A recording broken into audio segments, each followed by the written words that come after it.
Basile, votre application de recherche immobilière, présente Sud Radio, parlons IMO. Midi 13h, Sylvain Lévy-Valency. Eh bien, bonjour à toutes et à tous, et je suis ravi de vous retrouver pour ce nouveau numéro de Parlons Immo. Si vous êtes à table, je vous souhaite un très très bon appétit. On va parler immobilier pendant que vous déjeunez. Parlons Immo, c'est votre émission. Bonjour à toute l'équipe de Radio Immo qui m'accompagne tous les samedis entre 12h et 13h. Bérénice de Villefloriot. Comment elle va, Bérénice? Eh ben, elle va bien, elle est en retard, mais elle va bien. Bienvenue, Bérénice, avec notre producteur, animateur, Grégoire Darico. Comment ça va? Très bien, Sylvain. Toujours. Voilà, un excellent week-end qui s'annonce avec bien sûr notre expert éco-rénovation qui est avec nous sur le plateau, Laurent Permas, bonjour. Bonjour Sylvain. Merci d'être avec nous. Nous allons recevoir aujourd'hui la thématique de ce jour, c'est le DPE, vous savez, la dent creuse, diagnostic de performance énergétique. Je sais de quoi je parle et vous savez exactement de quoi on parle. On va juste essayer de clarifier de quoi on parle justement avec ce fameux DPE, avec un grand invité qui est avec nous aujourd'hui, Assad El Ayach-Moueb. Bonjour. Bonjour Sylvain. Vous êtes président de la fédération FEDExpert. Vous êtes l'alpha et l'oméga du diagnostic de performance énergétique. Ça tombe bien parce qu'on a beaucoup de questions à vous poser. Vous pouvez également nous écrire au 7 20 18 et vous tapez IMO.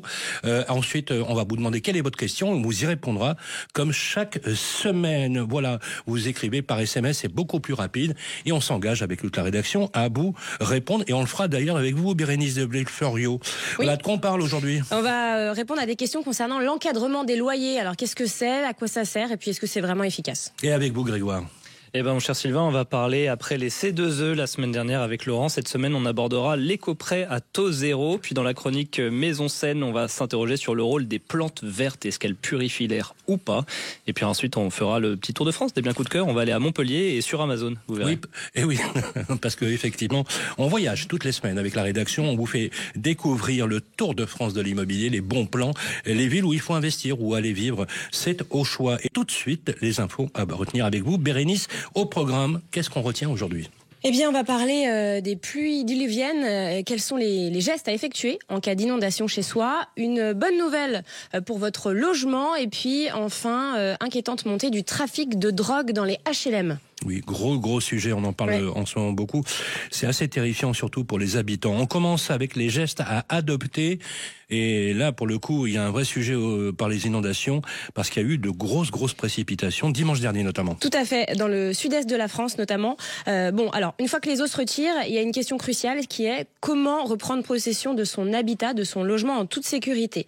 Alors, le premier impératif, avant toute chose, c'est ne rentrez pas chez vous sans avoir obtenu déjà le feu vert de votre mairie.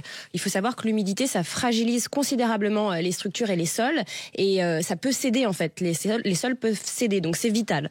Une fois que vous êtes autorisé à revenir chez vous, coupez les réseaux. L'électricité, le gaz, le chauffage doivent rester hors service tant qu'un professionnel, donc un électricien, un chauffagiste, n'a pas vérifié les installations. Ne touchez surtout pas aux appareils qui ont pris l'eau et bannissez l'utilisation prolongée d'un chauffage mobile. Quant aux caves et aux sous-sols, évidemment, n'y allez pas tant que les services compétents ne les ont pas inspectés parce que l'appareil, ça peut s'effondrer. Pour le grand nettoyage, alors équipez-vous impérativement de gants, de masques FFP2 et de bottes étanches. Effectuez d'abord une évacuation de l'eau et de la boue avec une raclette, puis il faut absolument procéder au lavage complet, mur, sol, mobilier avec une brosse et du produit. Il faut absolument désinfecter après avec de l'eau de Javel, un verre pour 10 litres d'eau, jamais mélangé à autre chose. Et puis, vous laissez poser une demi-heure et ensuite vous rincez. Ensuite, il faut absolument ventiler au maximum et chauffer tout doucement, progressivement le logement pendant plusieurs jours pour assécher complètement les murs. Si ça ne sèche pas, il faut contacter votre assurance immédiatement. Côté santé, jetez tous les aliments qui ont été submergés ou qui se trouvaient dans un frigo qui ne marche plus. Ensuite, appelez votre municipalité pour savoir si l'eau est bien consommable, l'eau du robinet. Et je précise que votre fosse septique doit totalement être asséché avant remise en route. Et puis, dernière mise en garde, les nettoyeurs thermiques fonctionnent uniquement dehors, jamais en intérieur, même pas au garage, ça parce qu'il y a des accidents chaque année. Ils produisent du monoxyde de carbone, ce gaz est mortel, invisible et sans odeur. Ah oui, carrément. Et puis s'il y a des animaux morts, oui, ça arrive. C'est assez fréquent. Là, il y en a eu dans le sud-est. En fait, faut les mettre dans des sachets. Il faut les mettre très vite hors de la maison. Ouais, surtout pas. Il faut appeler des professionnels. On les consomme pas, surtout. Non, je vous déconseille. Après, si vous avez envie, je vous l'espère, Sylvain. On va passer maintenant à une nouvelle un peu plus réjouissante quand même. On va être positif. Parce qu'on est positif dans le Parlement IMO. Et sur Sud Radio, on est toujours positif avec les futurs acquéreurs. Oui, bonne nouvelle pour ceux qui rêvent d'acheter un logement. Votre capacité d'acquisition progresse. Alors, il faut savoir qu'en ce mois de septembre, d'après Meilleur Taux, les courtiers, avec 1 000 € de mensualité sur 20 ans, vous pouvez désormais financer 60 mètres carrés en moyenne dans les grandes agglomérations françaises. Il faut savoir que c'est 3 mètres carrés de plus qu'il y a un an.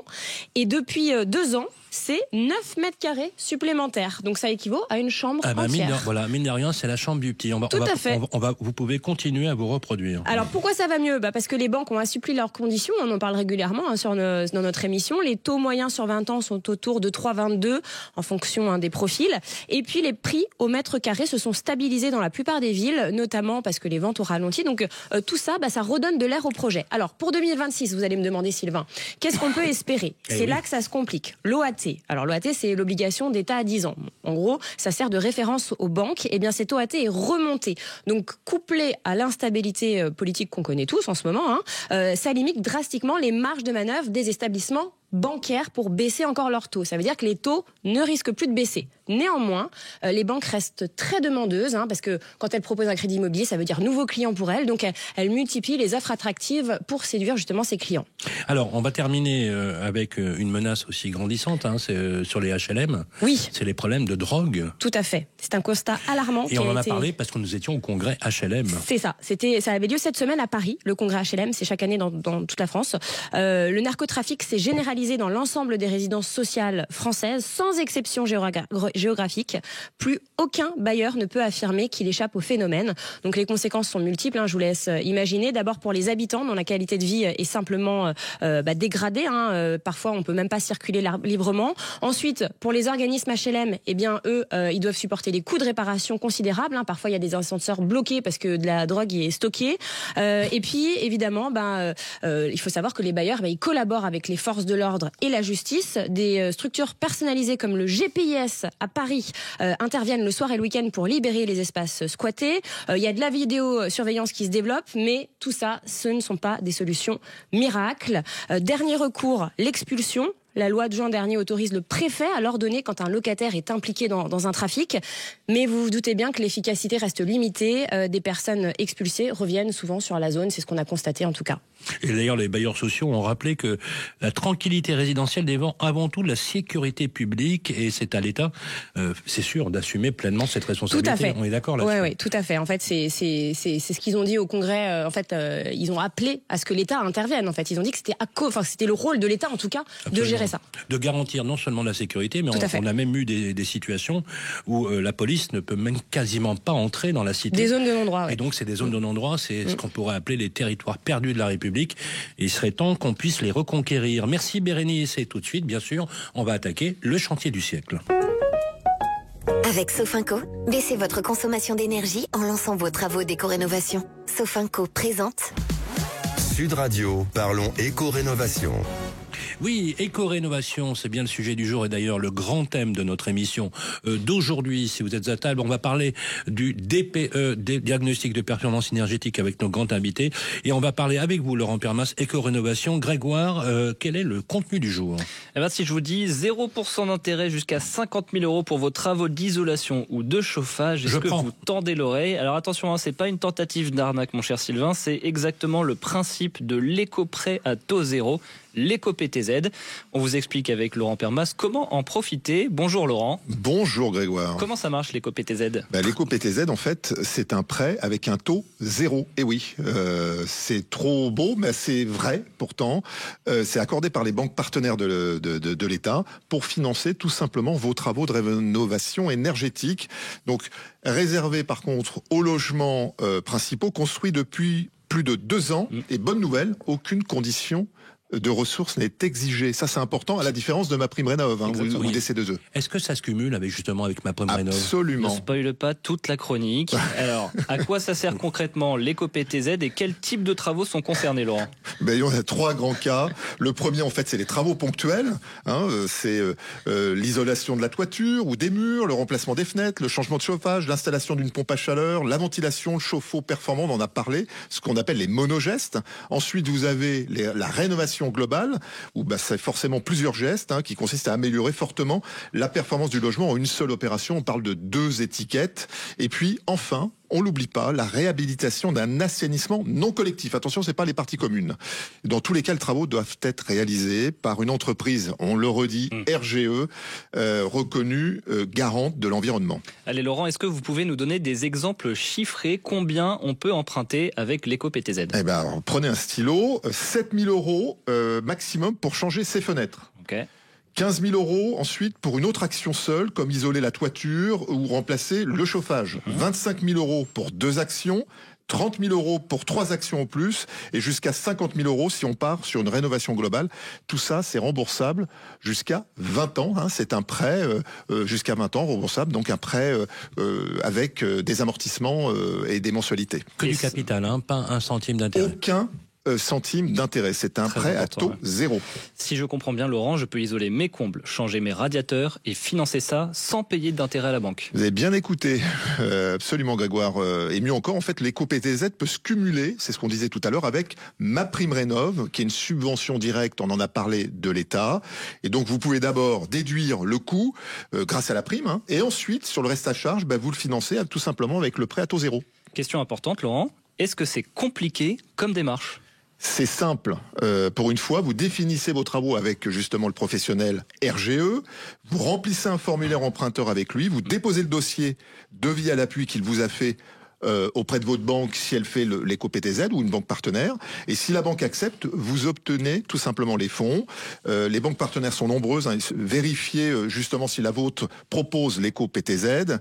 Petit plus, si vous achetez un logement à rénover, vous pouvez demander l'éco-PTZ en même temps que le prêt immobilier, à condition de fournir les devis, donc voir votre artisan avant le déblocage des fonds. Ça, c'est important. Respectez bien le processus. Exactement. Est-ce qu'il y a eu des changements récents à propos de l'éco-PTZ qu'on devrait connaître ? Absolument. Il y a eu un changement, notamment avec le 1er janvier 2025. Si vous demandez un éco-PTZ pour une rénovation globale, je dis bien globale, un audit énergétique est désormais obligatoire. Il doit tout simplement prouver le gain d'au moins 2 classes, 2 étiquettes. C'est par exemple passer d'une classe F à une classe D. C'est une garantie en fait que les travaux financés sont vraiment efficaces et c'est bien pour votre facture énergétique aussi qui va diminuer. Allez Laurent, si j'ai un projet, comment je m'y prends pour éviter les mauvaises surprises? Ça aussi c'est important. 3 conseils très simples. 1, vous faites appel à un conseiller France Rénov', c'est gratuit. Vous en avez un, vous tapez sur francerénov.fr et vous aurez à côté de chez vous, en fait, de votre ville, un point d'accueil qui va vous aider à prioriser vos travaux. Ensuite, vous comparez les devis, notamment avec des artisans RGE uniquement, attention, et puis vous vérifiez si votre banque est partenaire de l'éco-PTZ avant de monter le dossier. Donc c'est chronologique. Soyez vigilants, attention au démarchage abusif. Le prêt à taux zéro, c'est uniquement chez les banques partenaires, c'est pas ailleurs. Encadré. Absolument, oui, tout à fait. Se méfier notamment du démarchage téléphonique, des gens qui tapent à votre porte, qui abusent de la faiblesse des personnes âgées, du style ça a beaucoup de zéro, c'est de l'arnaque, on est d'accord Laurent? Exactement, et pour être encore plus sûr, une adresse francerénov.gouv.fr ou le numéro 0808 800 700, c'est gratuit, c'est près de chez vous, profitez-en. Merci Laurent. Merci Laurent. Merci. Sud Radio, parlons éco-rénovation.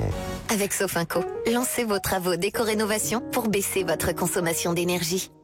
On revient dans quelques minutes, les amis, après une petite pause et on répondra à vos questions, les questions des auditeurs avec vous, Bérénice de Florio. On va parler de quoi? De l'encadrement des loyers. Qu'est-ce que c'est, à quoi ça sert et est-ce que c'est efficace? Et nous aurons ensuite le plaisir de recevoir, il est sur le plateau, Assad El Ayachmoueb, président de la Fédération FedExpert. On va parler du diagnostic de performance énergétique. À tout de suite. Basile, votre application de recherche immobilière, présente Sud Radio, parlons IMO. Midi 13h, Sylvain Lévy-Valency. Eh bien, de retour sur le plateau de Parlons Immo, vous êtes à table, bon appétit. Si vous prenez l'émission en cours, Parlons Immo, c'est votre émission tous les samedis de 12h à 13h et rediffusée à midi le mardi sur Radio Immo.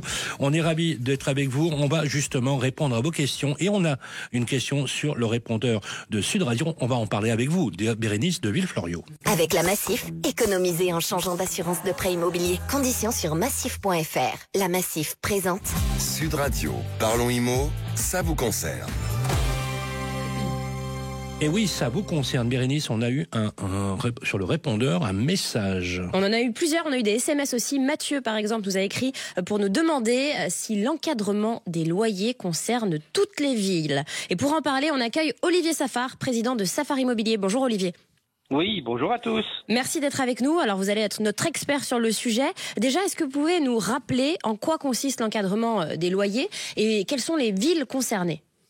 Alors l'encadrement des loyers a été mis en place par la loi Allure du 24 mars 2014 et a été modifié ensuite par la loi Elan, qui l'a transformé en expérimentation de 5 ans et qui vise à échéance en 2026. Ça concerne au départ Paris, mais Lille, Lyon, Bordeaux et de nombreuses villes effectivement qui ont souhaité effectivement mettre en place l'encadrement des loyers. Donc c'est pas toutes les villes, faut se renseigner pour savoir si c'est sa ville ou pas, en gros. Alors, en gros, oui. Il y a certaines villes ont fait effectivement une certaine publicité pour leur dire on a mis en place et vous avez effectivement un calcul avec un plafond de loyer en fonction du nombre de mètres carrés et par zone. C'est-à-dire que dans chacune des communes, bien évidemment concernées, ils ont dû créer des zones, des quartiers, comme dans les grandes villes avec des arrondissements, des rues, et dans certains cas, un tarif au prix au mètre carré par zone. Donc le propriétaire qui loue son appartement ne peut pas aller au-delà du plafond qui est fixé. Alors, il doit respecter ce plafond qui est calculé effectivement directement en ligne la plupart du temps, mis à jour, mais il y a une possibilité d'avoir un complément de loyer. Dans certains cas, quand vous avez une vue extraordinaire, exemple, vous voyez la Tour Eiffel ou l'Arc de Triomphe pour les Parisiens, ou vous avez une vue sur la mer magnifique, vous avez un balcon extraordinaire ou une terrasse, il peut y avoir effectivement un complément de loyer. Et je crois que le complément de loyer n'est pas encadré d'ailleurs. Bon, vous qui êtes sur le terrain, à titre professionnel, mais aussi à titre associatif, vous êtes président de l'association Cali-SR. Est-ce que vous pouvez nous dire ce que vous avez constaté concernant ce dispositif ? Est-ce que ça fonctionne ? Est-ce que vous avez des retours là-dessus ? Alors, on a beaucoup de retours. Au départ, on s'était dit, c'est une bonne solution. Ça va permettre effectivement de corriger un peu la crise et de faciliter l'accès au logement. Sauf qu'on s'est rendu compte globalement, on a pris des chiffres, entre janvier 2021 et septembre 2024, on a l'offre locative sur la région parisienne qui a chuté de 55%. Alors que notre demande a augmenté de 100%. Donc vous voyez qu'effectivement, avec l'encadrement des loyers à Paris, ça marche pas. Mais est-ce que c'est à cause de l'encadrement que ça chute ? C'est pas forcément Alors, à cause de ça ? Il n'y a pas que ça, mais le problème de l'encadrement des loyers a fait partir les propriétaires bailleurs. On s'est retrouvé avec de nombreux biens qui ne sont plus restés sur le marché locatif. Ils sont partis pour certains en Airbnb, pour d'autres en co-living, pour les derniers en bail mobilité ou en bail code civil. Donc à chaque fois, le but du jeu pour eux, c'était de sortir de cette partie d'encadrement des loyers pour louer plus avoir cher, un loyer plus important et plus cher. Oui. Bien évidemment. Alors j'entends ce que vous me dites, Olivier Safar, mais pourtant il y a un rapport parlementaire qui vient d'être rendu et qui dit que ce dispositif fonctionne et mérite même d'être pérennisé. Je rappelle, vous l'avez dit, qu'il doit se terminer normalement en novembre 2026. Donc si je lis les conclusions de ce rapport, moi j'ai l'impression que c'est l'inverse de ce que vous me dites. Que ça fonctionne. Je suis d'accord avec vous. Moi, c'est pas du tout l'impression qu'on en a, ou en tout cas, ce sont pas les résultats. Que l'on doive le modifier pour le remettre peut-être plus adapté au marché, je peux le comprendre. Mais en aucun cas, c'est à pérenniser. Ça ne marche pas partout. Et ça ne peut pas marcher dans certaines communes où vous avez des difficultés parce qu'il n'y a pas suffisamment de logements. Le problème est un vrai problème de crise immobilière.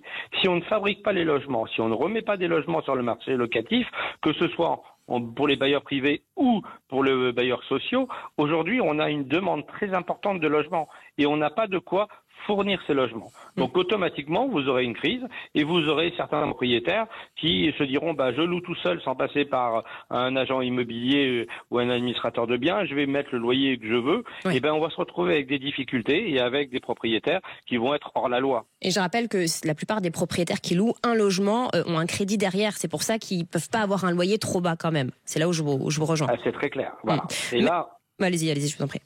Et là, aujourd'hui, nous, on a vu le communiqué de presse enfin le rapport qui a été fait par les deux députés Chaniz et Lemeur, on est très étonné.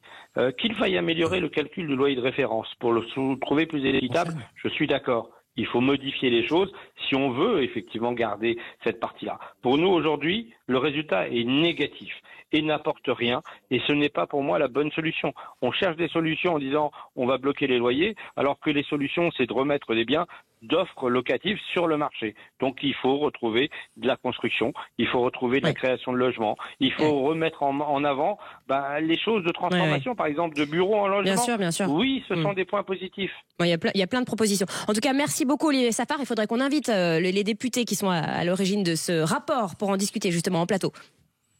Eh ben oui, je pense que c'est une bonne idée parce que il faut qu'ils regardent les choses de façon un peu plus, on va dire, réelle de ce qui se passe dans la réalité. Et on sait que globalement, on a toujours des bonnes idées, mais parfois la mise en œuvre ne correspond pas à l'idée. Merci beaucoup Olivier Safar. Sud Radio, Parlons Immo, ça vous concerne. Avec la Massif, changez votre assurance de prêt immobilier et économisez. Conditions sur massif.fr. Et voilà, de retour sur le plateau, nous sommes avec vous. Si vous êtes à table, on vous souhaite un excellent appétit. Justement, ça tombe bien, on va parler de votre logement. Entre 12 et 13 heures, tous les samedis, on parle IMO sur Sud Radio. Et je rappelle que cette émission, si vous la loupez, par exemple, c'est pas bien de la louper, mais quand même, si vous la loupez, vous allez sur Radio IMO le mardi à midi. On retransmet cette émission. C'est l'occasion d'ailleurs de recevoir notre grand invité. Bonjour Assad El Ayach-Moueb. Bonjour Sylvain. Merci d'être avec nous. Vous êtes président de la Fédération FedExpert. Vous allez répondre à nos questions. Alors bien évidemment, vous allez nous rappeler dans un premier temps que le diagnostic de performance énergétique, il est devenu central dans l'immobilier à tel point qu'on en parle quasiment tous les jours dans les médias. Oui, c'est clair, c'est devenu l'alpha et l'oméga de toute opération immobilière, toute transaction et également projet de rénovation. Alors, les projets de rénovation, c'est aussi la dent creuse. On le voit, on l'a vu avec les bouilloires thermiques, l'inconfort de l'été, où véritablement on a eu des appartements, des maisons où il faisait 40, 42 degrés, voire plus, et le confort d'hiver sur lequel on dépense une fortune à se chauffer, et ça marche pas. Alors justement, ce fameux DPE, diagnostic de performance énergétique, il a considérablement évolué, notamment pour les petites surfaces. Qu'est-ce qui a changé et pourquoi, finalement, ces ajustements étaient nécessaires ? Alors, concernant les petites surfaces, les ajustements étaient nécessaires parce qu'on avait parfois des logements qui étaient isolés, mais injustement classés passoires thermiques.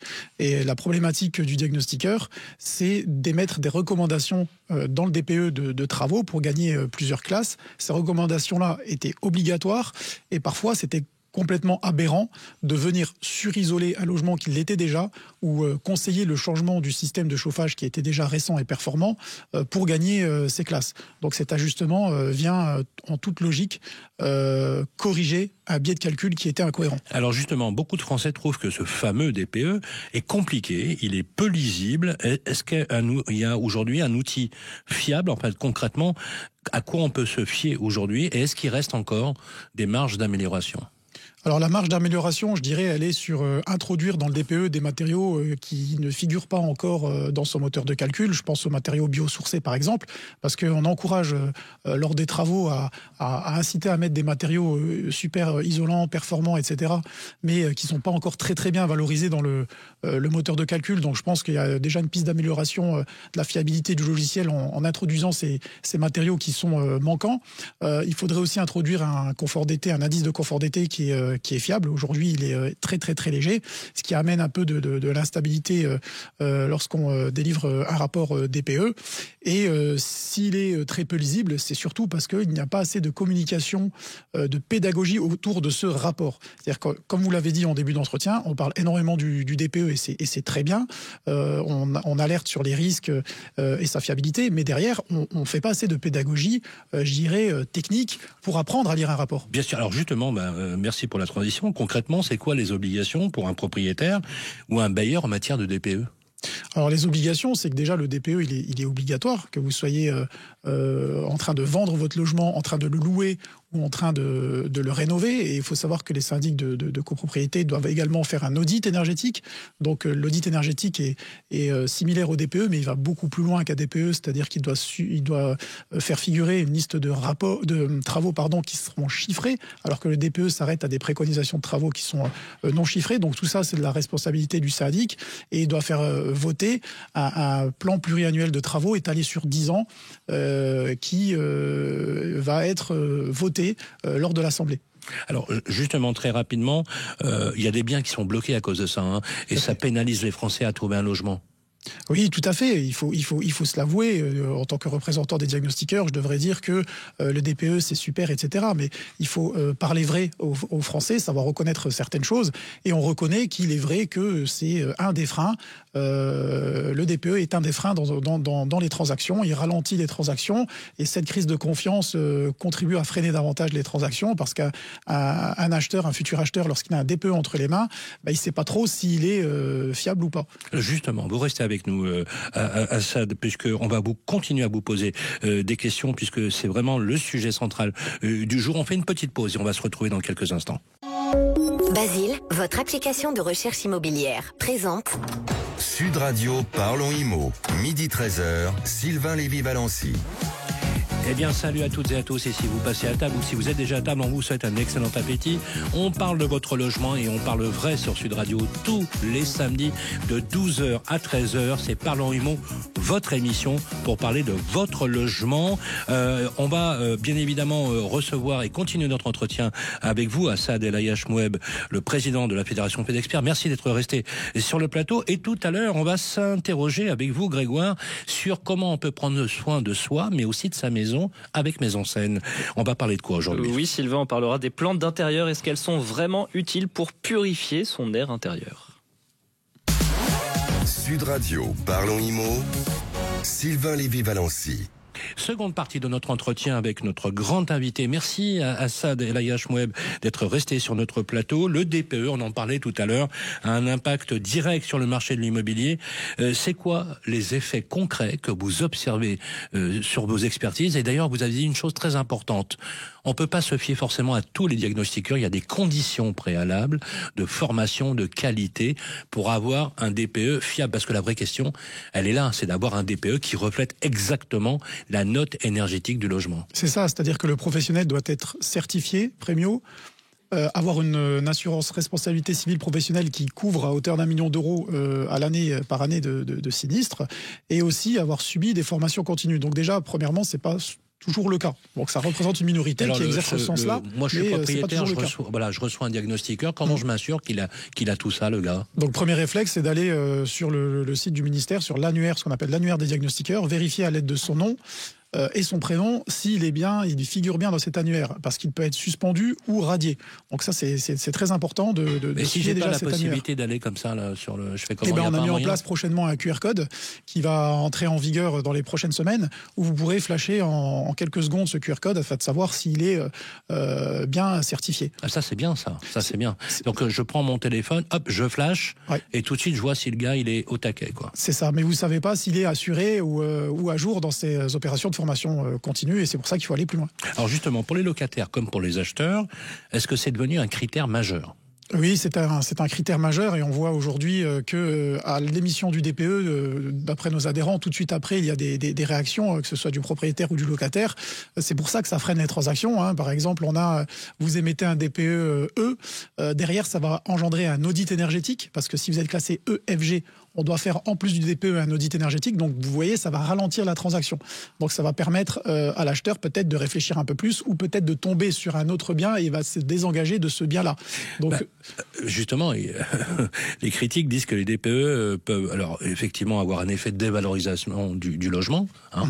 À l'inverse, ça peut donner des bons résultats, et c'est pas forcément toujours la note juste. Vous nous avez dit qu'effectivement on pouvait s'assurer, parce qu'effectivement le propriétaire qui va vendre, il a tout intérêt à donner une note, à vouloir avoir une note favorable. Ça arrive pas, ça, des arrangements entre amis. Si, ça arrive, et c'est pour ça que le DPE a été rendu opposable en 2021, et qu'aujourd'hui il y a une explosion des litiges à ce niveau-là, et c'est pour ça aussi qu'on demande à ce que... Opposition, ça veut dire quoi? Expliquons aux Français. Opposition, c'est si vous avez un DPE entre les mains pour lequel on vous a signifié qu'il y avait des irrégularités autour de ce DPE, vous pouvez saisir le tribunal. Un immense merci à Saad El Ayach-Moueb. Je rappelle que vous êtes le président de la fédération FedExpert en France, mais également en Europe. Avec Murprotec, agissez contre l'humidité et prévenez les risques de l'habitat sur votre santé. Murprotec vous présente Sud Radio. Parlons IMO, Maison Saine. Eh bien voilà, prendre soin de soi, c'est très important, c'est fondamental. Mais prendre soin de sa maison, c'est aussi très important. Avec vous, Grégoire, on va parler de la qualité de l'air dans votre logement, dans notre logement. Oui, Sylvain, et on va parler d'idées reçues cette semaine, notamment celles que l'on a concernant les plantes d'intérieur. Parce que oui, que vous ayez la main verte ou non, comme moi par exemple, vous vous dites peut-être que disséminer quelques plantes d'intérieur chez vous aidera à avoir un air plus sain. Est-ce que c'est vrai? Sommes-nous en pleine légende urbaine? Élément de réponse avec notre expert Édouard David, responsable du pôle d'engagement sociétal de Murprotec. Bonjour Édouard. Bonjour Grégoire, bonjour à tous. Édouard, rentrons tout de suite dans le vif du sujet. On voit souvent dans les magazines que certaines plantes seraient capables de nettoyer l'air de nos maisons. Suffit de lire les titres, 10 plantes qui nettoient l'air, les meilleures plantes contre la pollution intérieure. Même en jardinerie, on nous vante la fougère comme un purificateur naturel. Est-ce que c'est vrai ou faux ? Ça sonne bien Grégoire, mais c'est faux, c'est faux. Si vous voulez, l'idée vient d'expériences menées par la NASA. Ça a été fait dans des conditions qui sont totalement artificielles, puisque ça a été fait dans des petites chambres hermétiques. On a injecté des polluants, si vous voulez, et il y avait une plante unique qui absorbait une partie de ces substances. Donc dans une maison ou un appartement, c'est impossible à reproduire. Les volumes d'air sont bien plus grands, les polluants se renouvellent en continu, et la vitesse d'absorption des plantes, elle est beaucoup trop lente. Donc en gros, il faut vivre dans une serre qui soit remplie du sol au plafond de plantes pour espérer un effet mesurable. J'entends Édouard ce que vous dites, mais partout on nous parle de ces plantes dépolluantes, donc c'est du bullshit. Clairement, c'est du bullshit. C'est un joli mythe marketing. Les études sérieuses, notamment celles de l'ANSES, de l'OQEI ou encore de l'ADEME, concluent toutes la même chose. Aucune plante n'a d'impact significatif sur la qualité de l'air intérieur. Ça ne veut pas dire que les plantes sont inutiles, elles décorent, elles font du bien au moral, mais il ne faut pas compter dessus à un moment donné pour dépolluer son air intérieur. Et pourquoi cette idée est-elle aussi populaire selon vous ? Parce que c'est séduisant, Grégoire, c'est séduisant. On rêve tous d'une solution qui soit simple, naturelle, esthétique, qui rend l'air plus pur. Si vous voulez, les jardineries, les magazines se sont emparés du concept, ça fait vendre, mais ça, voilà, c'est loin d'être efficace. Ça colle aussi à une tendance green, si vous voulez. On aime l'idée que la nature nous protège.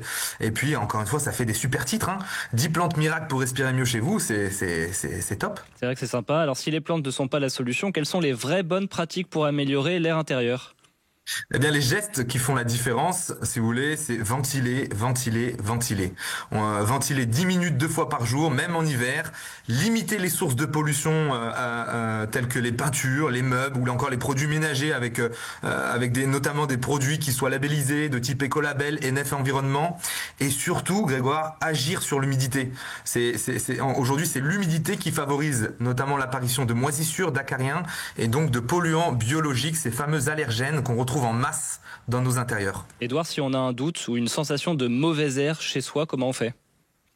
On peut se rassurer dans un premier temps en se rendant sur le site maison-saine.fr et réaliser un test afin d'évaluer la qualité de l'air de son logement.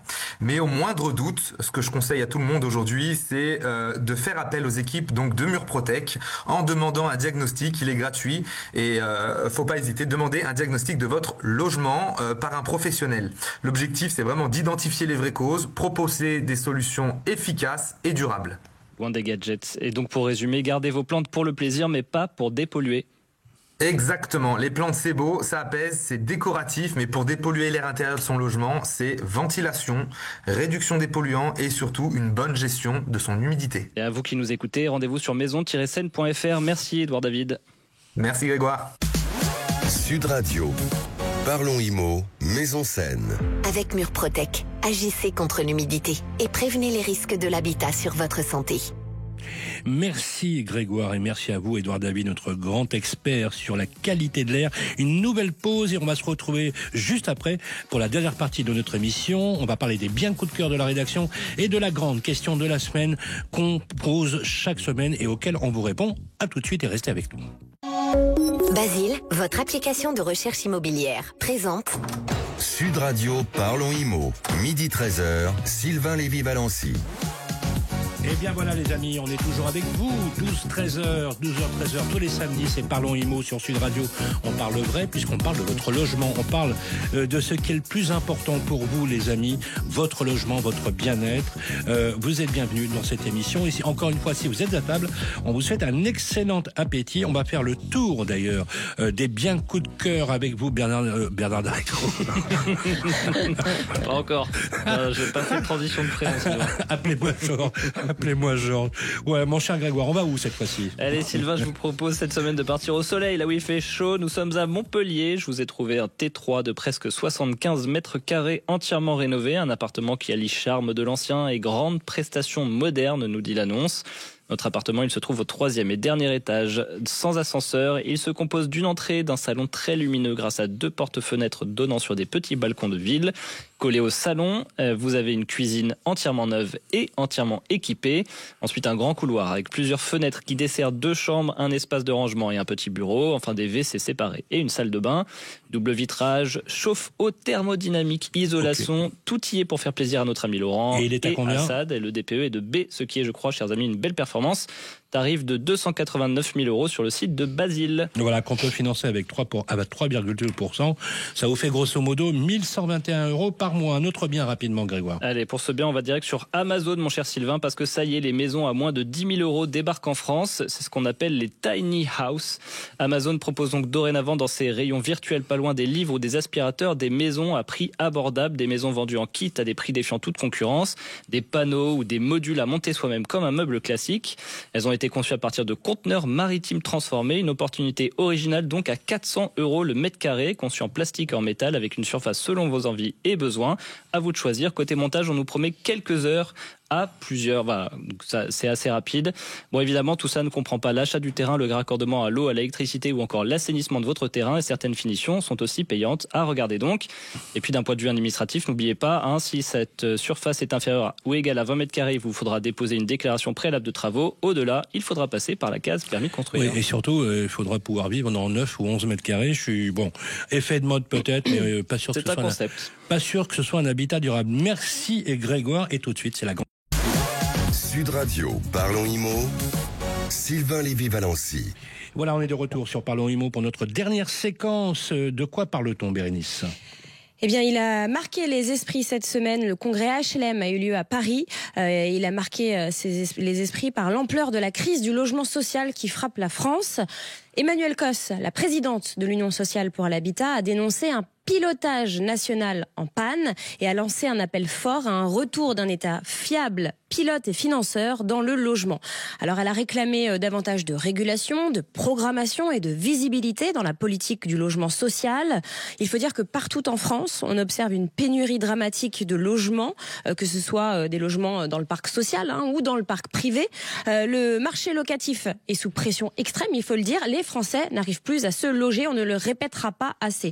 Dans ce contexte, je vous rappelle que la loi prévoit un calendrier contraignant l'interdiction de mise en location des logements avec une étiquette énergétique F ou G. C'est-à-dire que les propriétaires ne peuvent plus les mettre en location.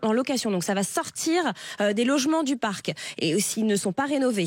Le point essentiel que je voulais aborder, c'est est-ce qu'on ne court pas vers un effondrement du parc locatif, vers un suicide collectif, j'ai envie de dire. J'y vais un peu fort, mais franchement, je trouve ça frappant si on applique rigoureusement ce calendrier. Et je vais vous avouer une chose, Sylvain, c'est que au Congrès, alors je ne dirais pas le nom, mais quelqu'un de assez haut placé m'a confié que ce calendrier avait été mis en place par des personnes totalement déconnectées de la réalité, qui avaient passé en gros leur carrière dans des bureaux, qui vont jamais sur le terrain, pour vous dire.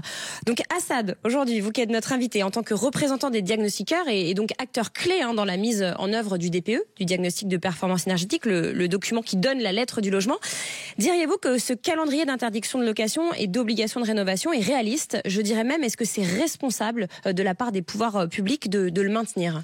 Je vous sens très énervé, Bérénice. Alors je vais choisir mes mots pour vous répondre. Ce qui serait irresponsable, ça serait de l'arrêter, ce DPE. Je vous explique pourquoi. Parce que quand vous êtes locataire, vous êtes bien content de savoir ce que vous allez payer comme facture et si vous n'allez pas payer autant de factures énergétiques que de loyers. Ça, c'est la première chose. La deuxième chose, quand vous êtes investisseur également, vous êtes aussi content de savoir est-ce que vous n'allez pas payer 50 000, 100 000 de travaux que vous n'avez pas budgétisés. Donc, pour ces raisons-là, le DPE ne peut pas être... Attention, j'ai pas dit de supprimer le DPE, j'ai dit de supprimer les interdictions de location des logements mal notés. C'est différent. En fait, de revoir très concrètement les étiquettes G, par exemple, d'avoir une prorogation, peut-être avec une contrepartie d'engagement des travaux, mais sur un délai plus long. En fait, parce que là, ça sort du. En fait, on dit aux gens, vous ne pouvez plus vivre dedans. 7 millions de logements d'ici 2028, parce que 2028, c'est l'interdiction des classes F en plus des classes G. Donc, si on compte les résidences secondaires, on arrive à 7 millions, ce qui est énorme. Effectivement, on pourrait aller dans le mur si le dispositif est maintenu comme tel. Je répète que la France est le seul pays européen qui émet cette interdiction. Donc nous, ce qu'on propose, c'est plutôt lâcher du lest sur cette mesure, revenir plutôt sur un plafonnement des loyers, par exemple, F et G, non pas sur une interdiction totale. Nous, on avoue, fait d'experts, Europe. Mais quand vous dites plafonnement, c'est déjà un peu encadré, non, les loyers C'est déjà un peu encadré, mais au moins... Avec des pénalités, peut-être. En fait, vous dites, une espèce de malus. D'accord. On pourrait imaginer une espèce de malus pour les propriétaires, mais pas d'interdiction de louer. Parce que là, c'est les locataires qu'on condamne, en fait. Tout à fait. Et on va pas mettre les locataires dehors en 2028 qui ont une classe F. On est d'accord, c'est impensable. C'est impensable. Donc il faudrait plutôt arriver sur un plafonnement, voire un malus, pour motiver aussi le propriétaire à faire les travaux, parce que de toute façon, les travaux, il faudra les faire pour répondre à cette directive européenne. Je rappelle que le DPE, c'est la transposition d'une directive européenne qui date de 2006. Quand vous dites motiver, on a l'impression que les propriétaires ne veulent pas. Il y en a qui peuvent pas faire des travaux. C'est effectivement, quand je dis... Et qui nous écoutent certainement des petits propriétaires qui n'ont pas d'argent pour faire les travaux. Ça, c'est vrai. Tout à fait, mais quand je dis les motiver, c'est aussi les motiver à aller consulter les dispositifs, parce que souvent, il y en a qui ignorent complètement les dispositifs d'aide qui sont à leur disposition, comme le PTZ, C2E, MaPrimeRénov', etc. Donc quand je dis motiver, c'est aussi motiver à aller chercher l'information. Parce que je vous avoue qu'il y en a beaucoup qui, encore aujourd'hui, ignorent que ces dispositifs d'aide existent. Donc ce qu'il faudrait faire, à mon sens, c'est très rapidement, parce que 2028, ça va arriver très vite, très rapidement, que d'autres organisations se joignent à nous pour venir proposer cette solution-là d'encadrement de loyer ou malus, mais en tout cas, surtout pas l'interdiction totale de louer. Assad El Ayache Moueb, je rappelle que vous êtes le président de FedExpert. Merci d'avoir participé à notre émission. Merci de nous avoir écoutés, les amis. Je vous rappelle que cette émission, elle est à retrouver, si vous l'avez loupé, mardi prochain à midi sur Radio Imo. L'application, elle est disponible et elle est gratuite. On se retrouve la semaine prochaine dès 12h sur Sud Radio. Merci à toute l'équipe. Merci aux équipes également de Sud Radio. Quelqu'un qui mesure exactement 1m98 qu'on va retrouver bien sûr le week-end prochain. Prenez soin de vous et on se retrouve samedi prochain.